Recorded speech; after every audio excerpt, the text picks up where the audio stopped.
اللہ لوگوں کے مرنے کے وقت ان کی روحیں قبض کر لیتا ہے، اور جو مرے نہیں ان کی روحیں سوتے میں قبض کر لیتا ہے، پھر جن پر موت کا حکم کر چکتا ہے ان کو روک رکھتا ہے، اور باقی روحوں کو ایک وقت مقرر تک کے لیے چھوڑ دیتا ہے۔ جو لوگ غور و فکر کرتے ہیں ان کے لیے اس میں نشانیاں ہیں۔ کیا انہوں نے اللہ کے سوا اور سفارشی بنا لیے ہیں؟ کہو کہ خواہ وہ کسی چیز کا بھی اختیار نہ رکھتے ہوں اور نہ کچھ سمجھتے ہی ہوں تب بھی کہہ دو کہ سفارش تو سب اللہ ہی کے اختیار میں ہے، اسی کے لیے آسمانوں اور زمین کی بادشاہت ہے، پھر تم اسی کی طرف لوٹ کر جاؤ گے۔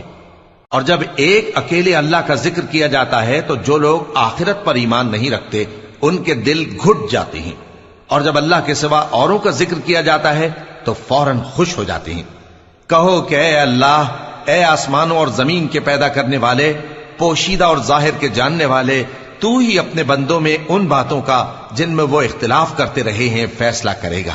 اور اگر ظالموں کے پاس وہ سب مال و متاع ہو جو زمین میں ہے اور اس کے ساتھ اسی قدر اور ہو تو قیامت کے روز برے عذاب سے رہائی پانے کے بدلے میں دے ڈالیں، اور ان پر اللہ کی طرف سے وہ امر ظاہر ہو جائے گا جس کا ان کو خیال بھی نہ تھا، اور ان کے اعمال کی برائیاں ان پر ظاہر ہو جائیں گی، اور جس عذاب کی وہ ہنسی اڑاتے تھے وہ ان کو آ گھیرے گا۔ سو جب انسان کو تکلیف پہنچتی ہے تو ہمیں پکارنے لگتا ہے، پھر جب ہم اس کو اپنی طرف سے نعمت بخشتے ہیں تو کہتا ہے کہ یہ تو مجھے میرے علم و دانش کے سبب ملی ہے۔ نہیں، بلکہ وہ آزمائش ہے، مگر ان میں سے اکثر نہیں جانتے۔ جو لوگ ان سے پہلے تھے وہ بھی یہی کہا کرتے تھے، تو جو کچھ وہ کیا کرتے تھے ان کے کچھ کام نہ آیا، آخر ان پر ان کی برائیوں کا وبال پڑ گیا۔ اور جو لوگ ان میں سے ظلم کرتے رہے ہیں ان پر بھی ان کے برے اعمال کا وبال عنقریب پڑے گا، اور وہ اللہ کو عاجز نہیں کر سکتے۔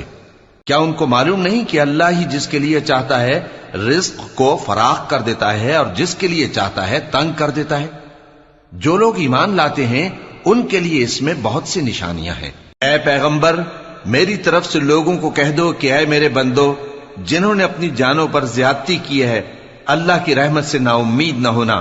اللہ تو سب گناہوں کو بخش دیتا ہے، بے شک وہی تو ہے بڑا بخشنے والا، بڑا مہربان۔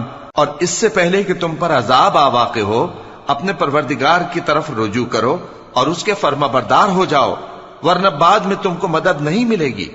اور اس سے پہلے کہ تم پر ناگہاں عذاب آ جائے اور تم کو خبر بھی نہ ہو، اس نہایت اچھی کتاب کی جو تمہارے پروردگار کی طرف سے تمہاری جانب نازل ہوئی ہے پیروی کرو۔